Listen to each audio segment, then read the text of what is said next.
Hello student, welcome back to my channel Samrat academy. Student, जितने बच्चे class 10th में 2026 board का पेपर देने वाले हैं उनके लिए वीडियो सबसे ज्यादा इंपॉर्टेंट है। मेरे प्यारों, जो आज की इस वीडियो में आप लोगों को बताने वाला हूं सभी महत्वपूर्ण बहुविकल्पीय प्रश्न सामाजिक विज्ञान का, पूरे किताब का। मेरे प्यारों, जो वैसे अगर हम बहुविकल्पीय प्रश्न की बात करें तो आपकी किताब में कम से कम 300 से अधिक आपके ऑब्जेक्टिव क्वेश्चन हैं, लेकिन आज की इस वीडियो में मैं आप लोगों को बताने वाला हूं टोटल 50 महत्वपूर्ण बहुविकल्पीय प्रश्न। अगर 50 प्रश्न ये तैयार कर लेते हो तो यहाँ पे आपके 20 में 20 नंबर ऑब्जेक्टिव क्वेश्चन जो है बिल्कुल क्लियर हो जाएगा, क्योंकि इससे बाहर नहीं आते हैं। पूरे किताब के मोस्ट इंपोर्टेंट 50 ही ऐसे क्वेश्चंस हैं जो बार बार रिपीटेशन होते हैं, जो कि आज की इस वीडियो में आप लोगों को बताने वाला हूं। अगर आप भी 2026 बोर्ड एग्जाम में सामाजिक विज्ञान में 95% लाना चाहते हो तो इन 50 प्रश्नों को पहले आप लोगों को बिल्कुल तैयार करना चाहिए। कम समय में मैं सारे के सारे 50 क्वेश्चन को कवर कराने वाला हूं। सारे प्रश्न आपको याद होने चाहिए पेपर तक जाते जाते।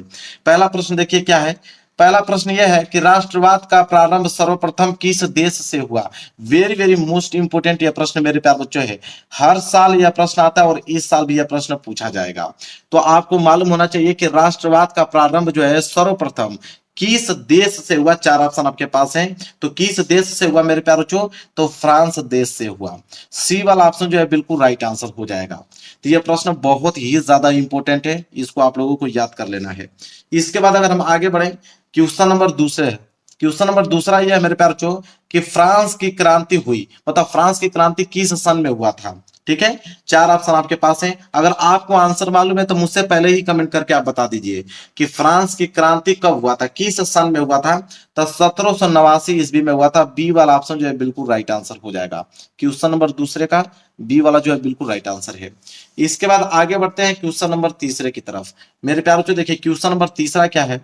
क्वेश्चन नंबर तीसरा very very most important question है कि भारत छोड़ो आंदोलन किसने प्रारंभ किया था। वेरी वेरी मोस्ट इंपोर्टेंट प्रश्न है मेरे प्यारे बच्चों कि भारत छोड़ो आंदोलन किसने प्रारंभ किया। चार ऑप्शन आपके पास हैं। यह प्रश्न इतने ज्यादा इंपोर्टेंट है, अगर आप आज की इस वीडियो से 50 प्रश्न अगर आप तैयार कर लेते हो तो 20 में 20 ऑब्जेक्टिव क्वेश्चन का जवाब आप बिल्कुल दे सकते हो। तो भारत छोड़ो आंदोलन किसने प्रारंभ किया था मेरे प्यारे बच्चों, इसका राइट आंसर हो जाएगा महात्मा गांधी। कौन? महात्मा गांधी। डी वाला ऑप्शन जो है बिल्कुल राइट आंसर हो जाएगा। आगे बढ़ते हैं क्वेश्चन नंबर चौथे की तरफ। देखिए क्वेश्चन नंबर 4 क्या है। क्वेश्चन नंबर 4 मेरे प्यारे बच्चों कि चौरी चौरा कांड किस वर्ष घटित हुआ। वेरी वेरी मोस्ट इंपोर्टेंट ये भी प्रश्न है, जल्दी से आप इसका आंसर बताइए कि चौरी चौरा कांड किस वर्ष घटित हुआ। तो इसका सही आंसर हो जाएगा मेरे पास, मैं ट्रिक भी बता देता हूं। देखिए चौरी चौरा, ठीक है, तो चौरी चौरा यही चीज बार बार रिपीटेशन हो रहा है, इसका मतलब लास्ट में दो आएगा, दो आएगा, क्योंकि ये भी वही अंक है, ये भी वही अंक है। तो इस तरह आप ट्रिक बना के याद कर सकते हो। ठीक है, तो सी वाला ऑप्शन जो है बिल्कुल राइट आंसर हो जाएगा। तो चौरी चौरा कांड किस वर्ष घटित हुआ, तो 1922 ईस्वी में। इस तरह आप जितना हो सके ट्रिक बना के अपने दिमाग में फिट कर लीजिए, क्योंकि ये प्रश्न आपके एग्जाम में आएंगे तो आएंगे। चलिए अगले प्रश्न की तरफ बढ़ते हैं, क्वेश्चन नंबर 5वें की तरफ। देखिए मेरे प्यार बच्चों क्वेश्चन नंबर 5वां क्या है। क्वेश्चन नंबर 5वां यहाँ पे है कि हिंद स्वराज पुस्तक के लेखक हैं। हिंद स्वराज पुस्तक के लेखक कौन है मेरे प्यार बच्चों। ये भी प्रश्न इतना ज्यादा इंपॉर्टेंट है कि हर साल आता है यह प्रश्न।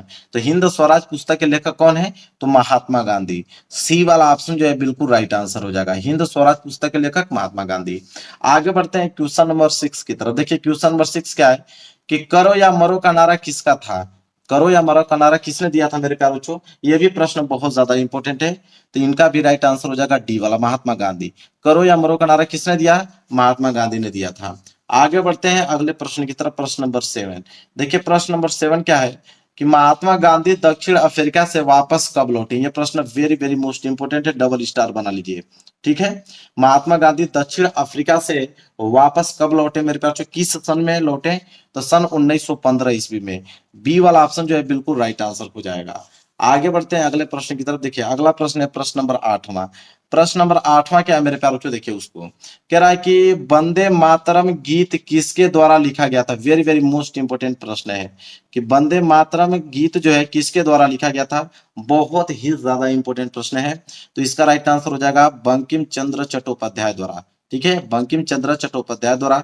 ए वाला ऑप्शन जो है बिल्कुल राइट आंसर हो जाएगा। वंदे मातरम गीत किसके द्वारा लिखा गया, बंकिम चंद्र चट्टोपाध्याय द्वारा। आगे बढ़ते हैं अगले प्रश्न की तरफ, प्रश्न नंबर 9। देखिए प्रश्न नंबर 9 क्या है कि 13 अप्रैल 1919 किस घटना से संबंधित है? तो 13 अप्रैल सन 1919 किस घटना से संबंधित है मेरे प्यारे बच्चों? जल्दी से कमेंट बॉक्स में इसका आंसर बताइए। 4 ऑप्शन आपके पास दिखाई दे रहे हैं। तो जलियांवाला बाग हत्याकांड, वेरी वेरी मोस्ट इंपोर्टेंट यह प्रश्न सबको याद होना चाहिए कि 13 अप्रैल 1919 किस घटना से संबंधित है? तो जलियांवाला बाग हत्याकांड से। चलिए आगे बढ़ते हैं क्वेश्चन नंबर 10वें की तरफ। देखिए मेरे प्यार, जो अगला प्रश्न है क्वेश्चन नंबर 10वां। क्वेश्चन नंबर 10वां है कि महामंदी का प्रारंभ किस वर्ष हुआ? तो महामंदी का प्रारंभ किस वर्ष हुआ मेरे प्यार बच्चों?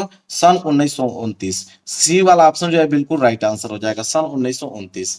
आगे बढ़ते हैं, अगला प्रश्न देखिए, प्रश्न नंबर 11 क्या है? संयुक्त राष्ट्र संघ का मुख्यालय कहां पर स्थित है? वेरी वेरी मोस्ट इंपोर्टेंट ये भी प्रश्न है।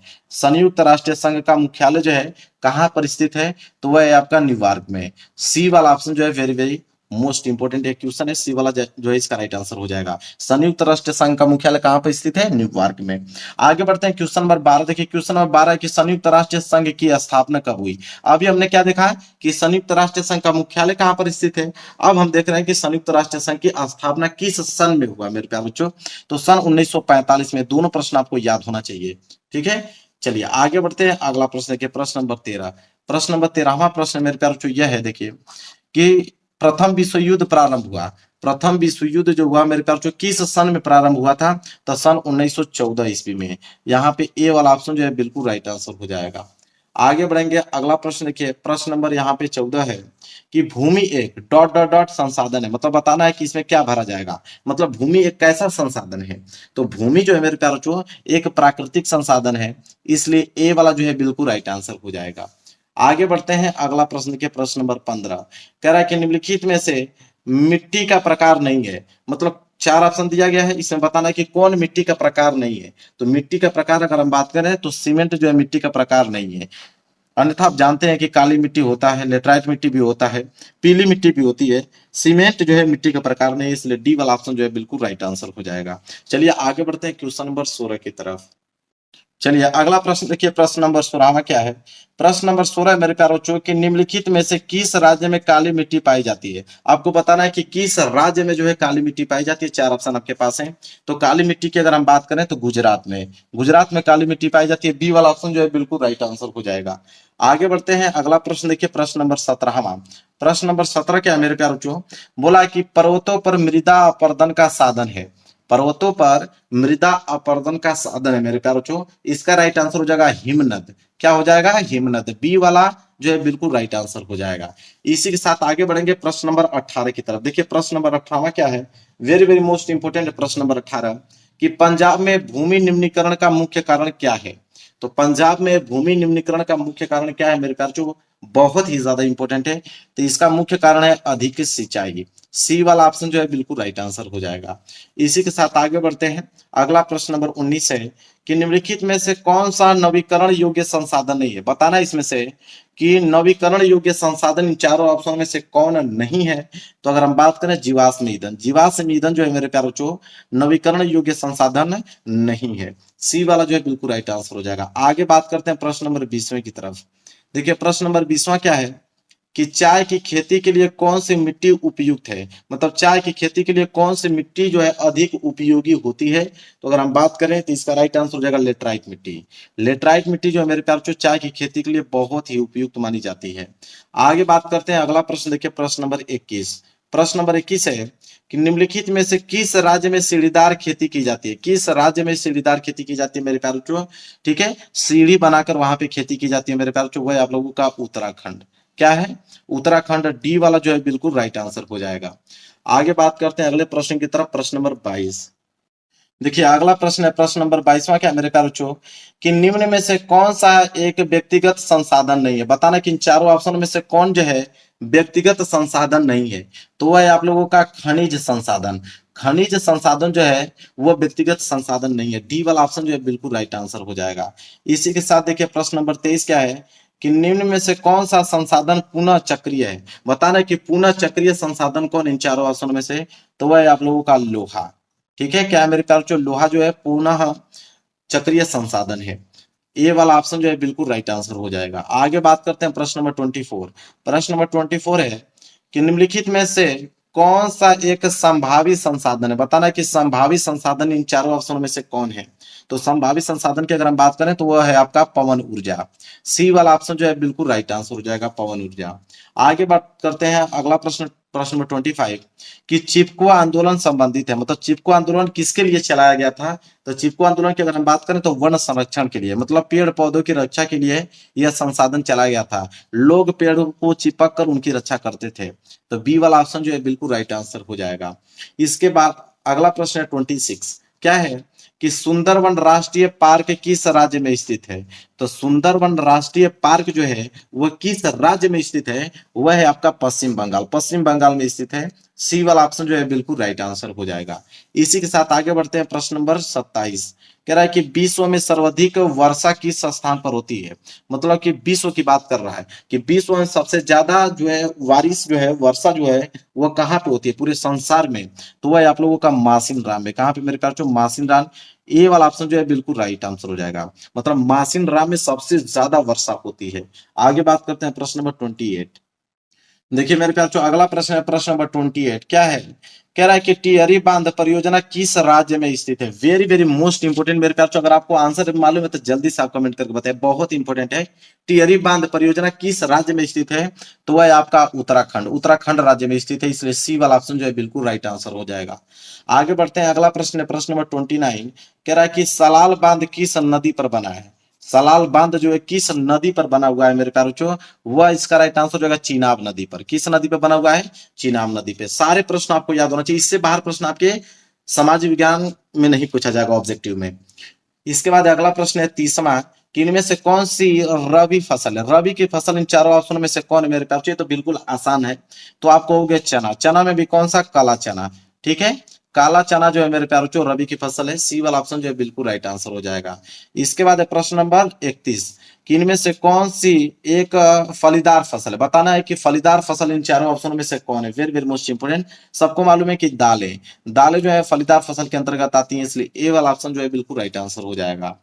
अगला प्रश्न है प्रश्न नंबर 32, कह रहा है कि निम्नलिखित में से कौन सी एक रेशेदार फसल है? अब यहाँ पे देखिए रबी की फसल, फलीदार फसल, आ गया पर रेशेदार फसल। यहां से प्रश्न आपके बनना अनिवार्य बिल्कुल बनेगा। तो रेशेदार फसल कौन से मेरे पास? जूट, क्योंकि आपको मालूम है जूट में बहुत सारे रेशे होते हैं। ये वाला ऑप्शन जो है बिल्कुल राइट आंसर हो जाएगा। आगे है अगला प्रश्न 33 मेरे प्यारे बच्चों कि निम्न में से कौन सी रोपड़ फसल है? रोपड़ की फसल इन चारों ऑप्शन में से कौन है? सबको मालूम है गन्ना। गन्ना जो है रोपड़ फसल के अंतर्गत आता है। सी वाला ऑप्शन जो है बिल्कुल राइट आंसर हो जाएगा। चलिए अगले प्रश्न की तरफ बढ़ते हैं, प्रश्न नंबर 34। देखिए अगला प्रश्न क्या है मेरे प्यार, प्रश्न नंबर 34 बहुत ही ज्यादा इंपॉर्टेंट है। यह प्रश्न है कि झरिया प्रसिद्ध है। वेरी वेरी मोस्ट इंपॉर्टेंट है मेरे प्यार। मैंने कहा ना कि 50 अगर महत्वपूर्ण प्रश्न बता रहा हूं, अगर वो आपको तैयार है तो 20 में 20 ऑब्जेक्टिव करके आओगे, वादा है मेरा। तो झरिया प्रसिद्ध किसके लिए मेरे प्यार? तो कोयले के लिए, कोयले के लिए प्रसिद्ध है मेरे प्यार बच्चों। बी वाला ऑप्शन जो है बिल्कुल राइट आंसर हो जाएगा। अगला प्रश्न है 35, निम्नलिखित में से कौन सा परंपरागत ऊर्जा स्रोत है? मतलब परंपरागत ऊर्जा का स्रोत इन चारों ऑप्शनों में से कौन है मेरे प्यार? ये प्रश्न पूछा है। तो परंपरागत ऊर्जा का स्रोत कौन है? वह है आपका सौर ऊर्जा। कौन? सौर ऊर्जा। सी वाला ऑप्शन जो है बिल्कुल राइट आंसर हो जाएगा। आगे बढ़ते हैं प्रश्न नंबर 36। देखिए कि भारत में पवन ऊर्जा का विशाल केंद्र कहाँ स्थित है? तो भारत में पवन ऊर्जा का जो विशाल केंद्र जो मेरे प्यार बच्चों वो कहाँ पर स्थित है? वह मेरे प्यार बच्चों तमिलनाडु में। कहाँ पे? तमिलनाडु। बी वाला ऑप्शन जो है बिल्कुल राइट आंसर हो जाएगा, तमिलनाडु में स्थित है। इसके बाद है 37 कि मुंबई हाई प्रसिद्ध है। मतलब मुंबई हाई प्रसिद्ध किसके लिए मेरे प्यार बच्चों? तो मुंबई हाई प्रसिद्ध है तेल शोधक कारखानों, मतलब पेट्रोलियम के लिए। ठीक है, पेट्रोलियम के लिए प्रसिद्ध है मुंबई हाई। इसके बाद आगे बढ़ते हैं, अगला प्रश्न है 38। यह प्रश्न कह रहा है कि निम्नलिखित में से कौन सा ऊर्जा का गैर परंपरागत स्रोत है? तो ऊर्जा का गैर परंपरागत स्रोत इन चारों ऑप्शन में से कौन है? तो वह है आपका कोयला। बी वाला ऑप्शन जो है बिल्कुल राइट आंसर हो जाएगा। चलिए आगे बढ़ते हैं अगले प्रश्न की तरफ, प्रश्न नंबर 39। चलिए अगला प्रश्न देखिए मेरे प्यार, अगला प्रश्न क्या है? अगला प्रश्न 39 कि एंथ्रेसाइट का संबंध किस खनिज से है? तो एंथ्रेसाइट का संबंध जो है किस खनिज से है मेरे प्यार बच्चों? तो वह आपका कोयला से। किससे है? कोयला से। डी वाला ऑप्शन जो है बिल्कुल राइट आंसर हो जाएगा। इसके बाद 40वां प्रश्न देखिए क्या कह रहा है? कोरबा प्रसिद्ध है। मतलब कोरबा जो है किसके लिए प्रसिद्ध है?